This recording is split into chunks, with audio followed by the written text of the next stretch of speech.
ওই বিরতিকে স্মরণ করে যদি বিরতিটাকে বাড়াতে পারিস, বিরতিতে স্মরণ করবে, আস্তে আস্তে তোমার প্রাণ আর আপান ক্রিয়া বন্ধ হয়ে যাবে, মিলন ঘটে যাবে, বিন্দুতে চলে যাবে। তাহলেই তুই ওই আনন্দ। আর এটা এমন জিনিস না, কেন এটার কথা বলা হয়েছে যে অক্ষয় আনন্দ মানে বিচ্ছেদহীন আনন্দ, নিরবিচ্ছিন্ন আনন্দ। সেটা বলা হয়েছে তার একটাই কারণ, তখন সে বুঝতে পারবে, এখন তো সে বুঝতে পারছে না ওই আনন্দটা কি, ওটাও বুঝতে পারছে না, কিন্তু বোঝার চেষ্টা করতে বারবার যাচ্ছে, ওটাই ফেটে যাচ্ছে। কিন্তু ওই আনন্দটা তখন সে বুঝে ফেলবে, তখন ওই ব্রহ্মানন্দ আর এই আনন্দ এক দেখে হয়ে যাবে, অথচ ক্ষয়হীন, অক্ষয়, বিচ্ছেদহীন, নিরন্তর আনন্দ থাকবে। তখন অটোমেটিক এই যে কথাগুলো আছে না, এগুলো কোনো ভুল নেই। কবিরদাস যে বলেছেন না, গগন বীজ অমৃত কি কুয়া ঝরে সুখকারী, সেই যোগীর না বা সেই সাধু সব সময় নিরন্তর ওপর থেকে একটা গগন বীজ, আকাশের মাঝখান থেকে, আকাশমণ্ডল থেকে একটা অমৃত ধারা, আনন্দ ধারা পড়ছে। আর ওই আনন্দ ধারাটা অন্য কিছুই নয়, ওই রমণের,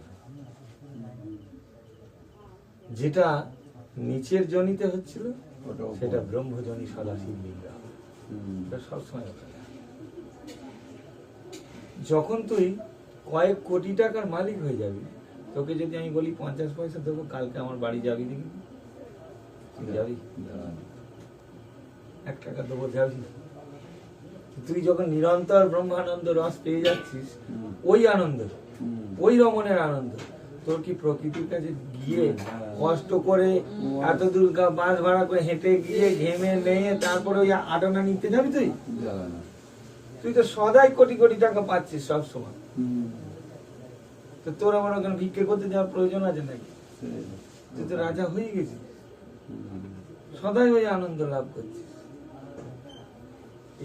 এই যে এত সংসার হাবি জাবি করছো, ওইটাই শেষ কর।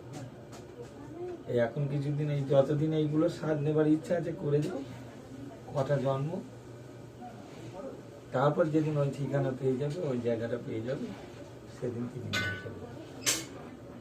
এইগুলো যে কোনো স্বাদ নেই যখন তুমি জানতে পারবে।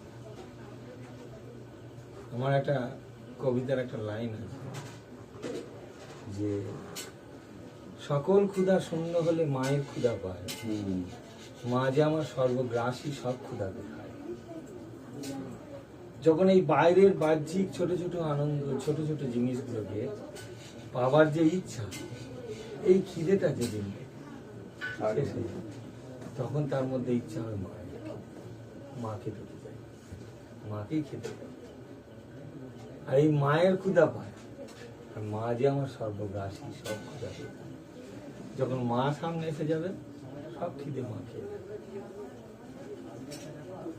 পূর্ণ হয়ে যাবে, তৃপ্তি হয়ে যাবে। খুব হাতের কাছে, খুব সোজা, কতগুলো অসহজ অবস্থায় আমরা আছি বলে খুব সোজা। ওই সত্যকে পাওয়া কোনো কঠিন নয়। হ্যাঁ, বিশাল প্রচার, বহুত মানুষ, বিশাল বৈভব, এগুলো পাওয়া শক্ত আছে। তাকে এটার জন্য অনেক পূর্ব জন্ম ধরে তাকে সাধনা করতে হয়েছে, তারপর সে হয়তো পেয়েছে। ব্রহ্মানন্দ হয়তো পায়নি, কিন্তু অনেক বড় বৈভব পেয়ে গেছে, হতে পারে সেটা তার সাধনা, পেয়েছে। কিন্তু ব্রহ্মানন্দ পাওয়ার জন্য যার ইচ্ছা হবে সে পাবে। ওই জন্য যিশু একটা কথা বললেন, যে খুঁজছে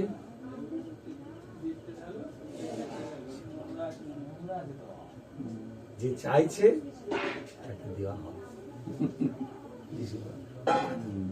যে খুঁজছে সে পাবে, আর যে চাইছে তাকে দেওয়া হবে।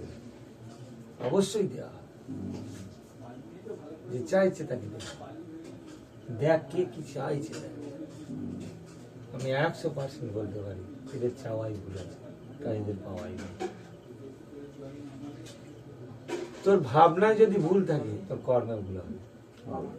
ভাবনা ইচ্ছা ক্রিয়া, তাহলে ভাবনায় ভুল থাকলে কর্মে ভুল হবে। তাহলে ভাবনা যদি কারেক্ট হয়ে যায় কর্ম কারেক্ট হয়ে যায়। চাওয়াটা যদি ঠিক থাকে পাওয়াটা ঠিক হবে। আর সব থেকে মজার বিষয় কি জানো, যে করে পেতে হয় এটা আমরা সবাই জানি, একদম সত্যি। জগৎ করে পেতে হয় আর ঈশ্বর না করে পেতে হয়। জগৎ করে পেতে হয়, যে কোনো কিছু পেতে গেলে তোমাকে করে পেতে হবে। ভালো রান্না খেতে যাবে সেটা করে খেতে হবে, যা কিছু একটা সন্তান পেতে গেলে করে পেতে হবে, শিক্ষা পেতে গেলে করে পেতে হবে। কিন্তু ঈশ্বর পেতে গেলে করা বন্ধ করলে পাবে, করা থাকবে না। আমার হলো সারা, তোমার হলো আমার সারা, তাই তো? আমার চাওয়া থাকবে না, আমার আর কিচ্ছু কর্ম থাকবে না, নিষ্কর্ম ছুটি দিয়ে।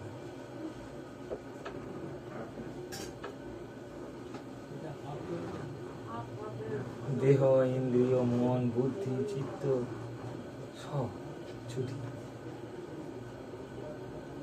আর যে অহংকার, আলো আচ্ছা, আলো আধার। আত্মা যখন শরীর মন বুদ্ধির সঙ্গে লিপ্ত হয়ে আছে তখন সে জীবাত্মা। আর যখন শরীর মন বুদ্ধি ত্যাগ করেছে তখন সে পরমাত্মা। এগুলোকে ত্যাগ করেছে মানে এই নয় যে তাকে ছেড়ে দিতে হবে, খসে যাবে। তাকে স্মরণ করলে সব খসে যাবে। এসব ভুল হচ্ছে। ওই যে কথাটা আমি একটু আগে বললাম না, যে কাপড় খুলে মহাবীর হতে যাচ্ছে, মহাবীর জৈন, কাপড় খুলে যাবে। ব্রহ্মচর্য আবার রাখতে হয় নাকি? কারো বাবার 14 পুরুষের ক্ষমতা আছে ব্রহ্মচর্য রাখবে? কারণ স্বয়ং ভগবান নিজেই বলেছে মম মায়া দূরত্ব, আমার মায়ার পার হতে কেউ পারবে না। কিন্তু গ্যারান্টি আছে কি করে পারা যাবে? তখন দেখো কৃষ্ণ বললেন যে সর্বধর্মান পরিত্যাজ্য আমাকে স্মরণ। তাহলে আমাকে স্মরণ করলে ব্রহ্মচর্য তোকে রাখতে হবে। ব্রহ্মচর্য তিনি রাখবে, আমাকে মুহুর্মুহু আমার সঙ্গে থাকো, আমার সঙ্গে থাকো, সব খসে যাবে সমস্ত। ওইটাই মহাবীরের কাপড় খুলে যাবে। শিশুর মতো স্বভাব হলে তার উলঙ্গ হওয়া চলে, অপরের উলঙ্গ হওয়া লজ্জার বিষয়। যদি কেউ সাজতে চায় সাধু, তাহলে সেটা লজ্জার বিষয়, সে লজ্জা পাবে। সাধু সাজা যায় না বাবা, সাধু হতে হবে। রাবণকে মন্দ ধরে আবার বলেছিল, বুঝলে শিশি, যে তুমি তো মায়াধীশ, মায়ার অধীশ্বর, শ্রেষ্ঠ তুমি মানুষ মায়ের দিক থেকে, রাক্ষস তুমি সব রূপ তো ধরতে পারো, তুমি সীতার রূপ ধরলে না। তুমি যে সীতা এই রামের রূপ ধরতে পারো, রামের তোমার সাধু সাজার কি দরকার ছিল? রামের রূপ ধরে নিয়ে চলে নিত, রাম তো ছিল না। কি কথা বললে রাম? বললো মন্ডধরি, পৃথিবীতে সবকিছু সাজা যায়, শুধু রাম সাজা যায় না, রাম হতে হয়। তাই সাধু সাজা যায় না, সাধু হতে হয়। এটা আমার গুরু বলে গেলেন, সাধু সাজা না, সাধু হওয়া। আর এই সাধু হতে গেলে মামে কামে থাকবে, এছাড়া কোনো রাস্তা। যে যতই লেকচার মারুক, নিজে যতই টাইট করে কৌপি নাটুক, ঢিলে হয়ে যাবে সব, ঢিলে হয়ে যাবে। তাই না? কোনো কিছু দিয়ে আটকানো যায় না বাবা, কিচ্ছু না। একমাত্র আটকানোর পথ ওটা,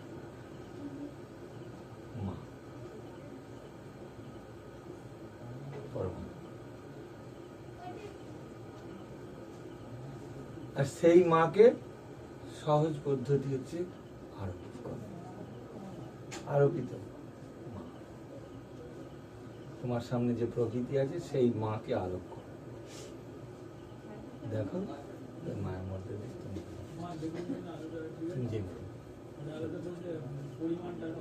তখন না আনন্দে লাফিয়ে উঠবে।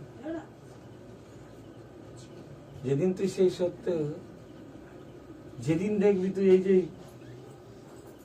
পাথরটা ঠেকে যাচ্ছিল না, জ্বলছিল না, যেদিন না জ্বলছে না, মানে পরশ পাথরে ঠেকে যাচ্ছিল লোহাটা, কোনটা পরশ পাথর? যেদিন থেকে যাবে না সেদিন দুটো দেখতে হবে, এটা সোনা আর এইটা পরশ।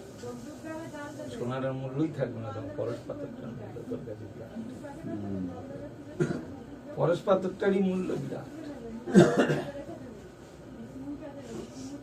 শুধু চোখ কান বন্ধ করে একবারে সম্পূর্ণ ভালো মায়ের সাগরে খাওয়া। অনেক হাবুডুবু খেতে হবে, অনেক কষ্ট হবে, এসব ভাববে, কিন্তু ইচ্ছা ত্যাগ করতে হবে। ইচ্ছা ত্যাগ করলে একদিন দেখবি সাঁতরে গেছিস, আর যেদিন যেবি সেদিন তোর কৌশল লাগবে। পৃথিবীর কারো ক্ষমতা নেই যে সাইকেলের ব্যালেন্সটাকে তাকে জানিয়ে দিতে পারে। বলছে তুই প্যাডেল কর, যা ঠেলে দে, ব্যালেন্স রাখ। যেদিন আয়ত্ত হয়ে গিয়ে দেখবে বা আয়ত্ত যেতে পারছি, ব্যালেন্স কাছে চলে আসে, তখন জানা হয়ে যাবে। ঠিক তেমনি প্রকৃতির কাছে গিয়ে যখন তুই সাইকেল চালাবি না, যদি তোর ইচ্ছা থাকে ব্যালেন্স পেতে হবে, তুই ব্যালেন্স পেয়ে যাবি। যেমন সাইকেলটা আর কোনোদিন পড়বি না, বিরাট জিটি রোডে ভিড়ের মধ্যে দিয়েও সাইকেলে হ্যান্ডেল ছেড়ে দিয়ে গল্প করতে করতে চলে যেতে পারবি। ঠিক তেমনি এই জগতের সমস্ত নারী মাঝখানে তোকে যদি ফেলে দেয় না, মহানন্দে থাকতে পারে, কোনো চিন্তা নেই, তুই ব্যালেন্স পেয়ে গেছিস। এই ব্যালেন্স হচ্ছে চলো আর কি হবে। বাবু রেডি হয়েছে? এখনো হচ্ছিস? বলুন। ওইটুকুনি বুঝে স্তম্ভিত হয়ে গেছিস?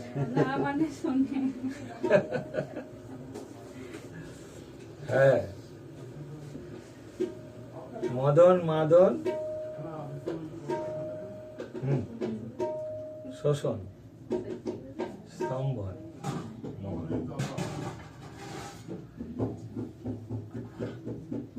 কিসে পড়ছিস?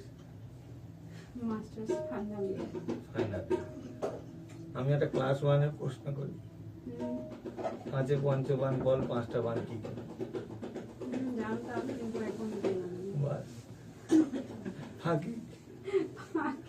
যে জানে সে কোনোদিন ভুলবে না, মানে মুখস্থ করেছে। যদি জানতিস তুই ভুলতিস, মুখস্থ জানলে ভুলবি। মদন মাদন একটু আগেই বলে দিলাম, তোর যদি জানা থাকতো মনে পড়ে যেত। মদন মাদন শোষণ স্তম্ভন, এটি পঞ্চম। তখন তো শুধু পড়েছি 5-এ পঞ্চম।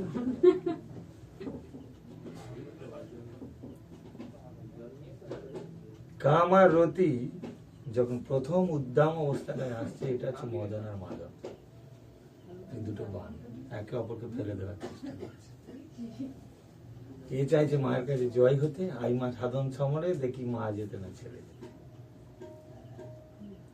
আরো ছেলেকে ফেলে দেবে। এটাই তো স্বাভাবিক। মদন মাদনের স্বরেতেই কুপঘাত। কিন্তু যিনি গুরুর কাছ থেকে গিয়ে এই মদন আর মাদনের পরে শোষণ জানেন, দুজনকে টেনে তোলা, মূলাধার থেকে শক্তি যদি শ্বাস ধরে, মূলাধার থেকে সুষুম্নার মধ্যে দিয়ে চিত্রা, বজ্রা আর ব্রহ্ম। এই ব্রহ্ম নারীর ভেতর দিয়ে যদি শ্বাস শোষণ করে নিতে পারে আজ্ঞাচক্রে, অর্থাৎ 10,000 ফুট উপরে যদি পার হয়ে যাস, মাধ্যাকর্ষণ শক্তি শেষ, তখনও গুরু শোষণ। আর শোষণ হয়ে গেলে কি হবে? স্তম্ভন, স্থির। আজ্ঞাচক্রে গিয়ে শক্তি স্থির হয়ে যাবে। আর এই স্তম্ভন যখন হয়ে যাবে তখন পরমাত্মাতে মোহিত হয়ে যাবে। জীব আর পরমাত্মার মিলন ঘটলে তখন মোহন। এ কোথাও পাবি না, যা বই খুঁজে দেখতে যা। একদম তখন মোহন হয়ে গেল, মোহিত, মদন মোহন হয়ে গেল।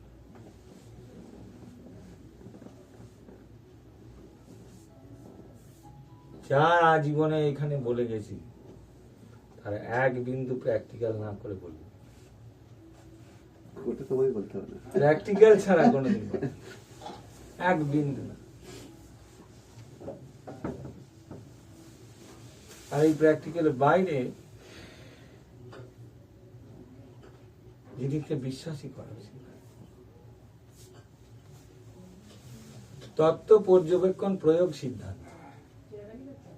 তত্ত্ব জানো, সেটাকে পর্যবেক্ষণ করো, প্রয়োগ করো, সিদ্ধান্তে এসে যাও। এটা সত্যি না? এই যে মহারাজ বলছে এটা সত্যি না, কিন্তু হ্যাঁ খেয়াল রাখতে হবে, এইটা করতে গেলে না সিংহের কলজে চায়। বাঘ বা সিংহের কলজে চায়, মাটা ছাগলের কলজে দিয়ে এটা হয় না। বাঘ বা সিংহের কলজে চায়, 12 বছর ব্রহ্মচর্য রক্ষা করতে পারে সিংহ, ওই কলজে চায়। বিজয় কৃষ্ণ গোস্বামী যখন এই সত্যকে, এই সাধনাকে সংসারী মানুষদের মধ্যে দিতে শুরু করলো, এটা নিয়ে আসতে হবে, এইটা জায়গায় পৌঁছাতে হবে। লোকনাথ ব্রহ্মচারীর আসন চলে গেল, বারদীপ ব্রহ্মচারী করছে কি রে, দাঁড়া। এবার টানছেন, টেস্ট করবে, যে দেখি ও কি করে পারে।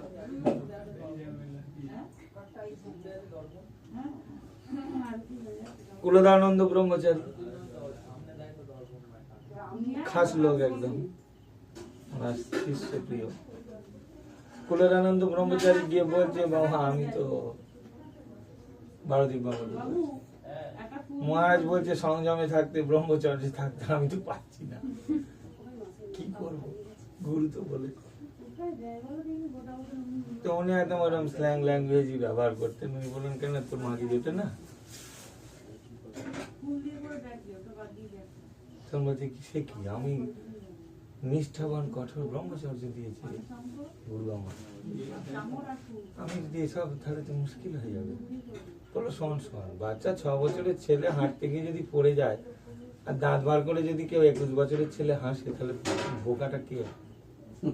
হাঁটতে হাঁটতে পড়বি, পড়তে পড়তে আবার দাঁড়িয়ে যাবি, তারপর চলতে শিখে যাবে। যুক্তি মারাত্মক, ব্রহ্মজ্ঞানী।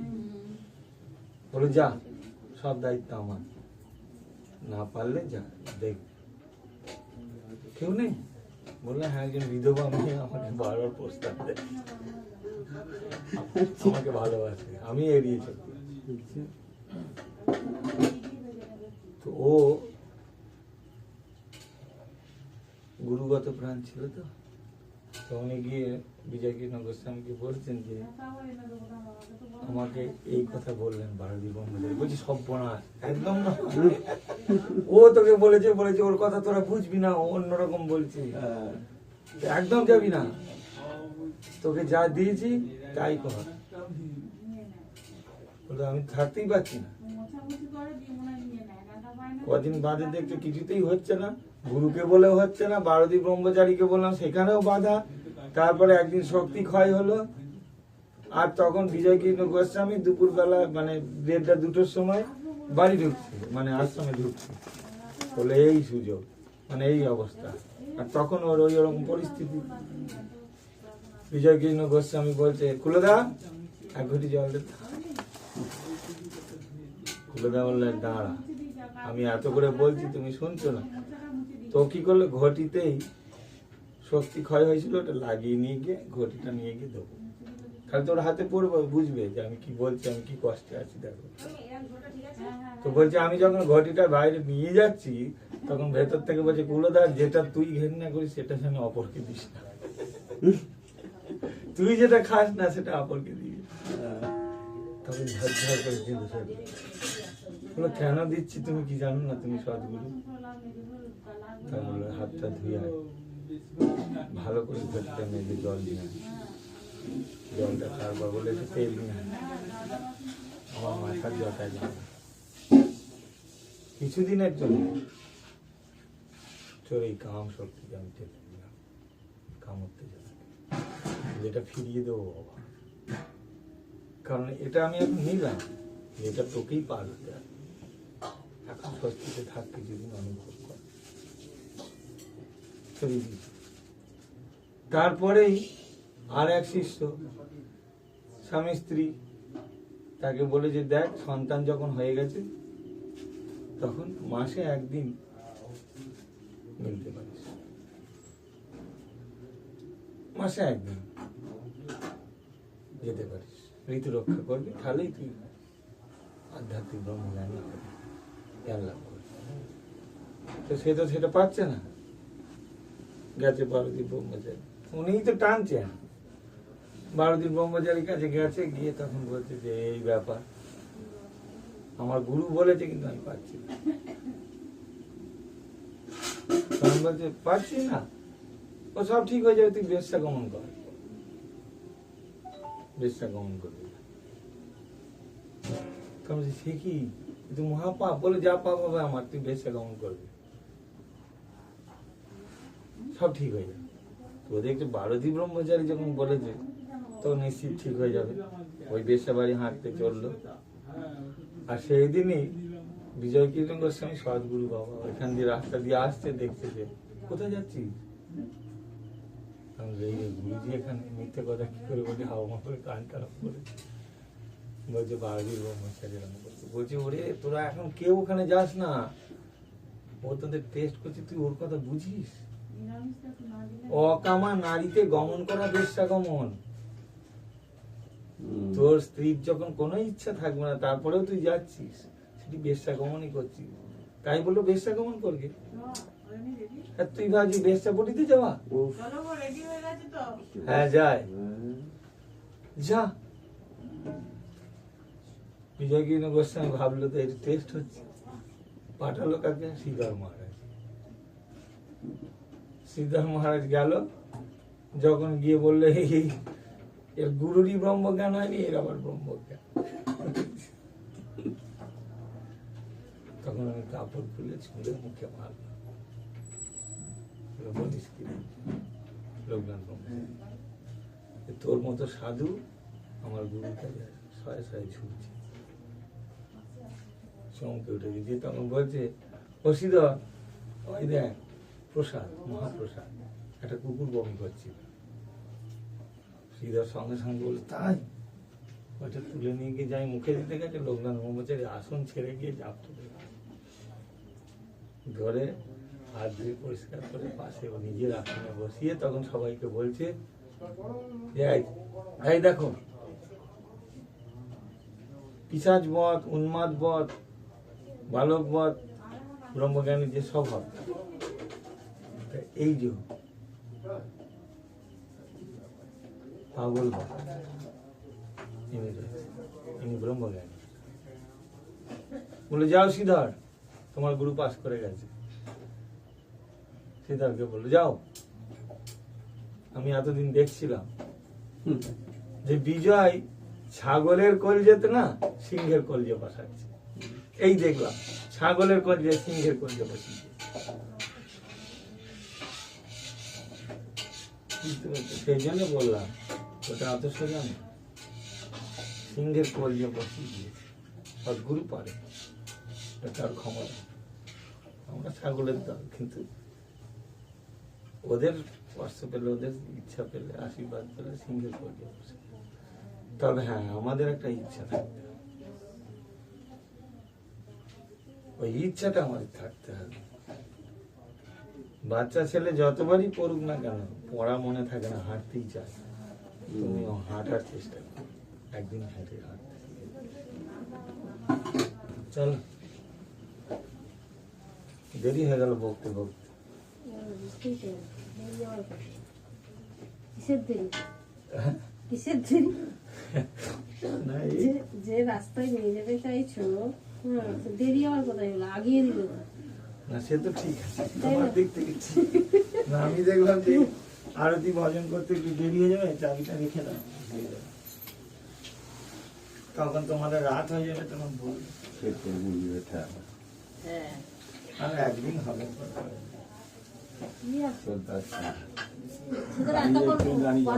শুয়ে পড়েছিল। হ্যাঁ, জানি তো। ওখানে গিয়ে বসি, আমি তো তোমার সঙ্গে মাঝে মাঝে কল হয়। শুয়ে পড়েছি।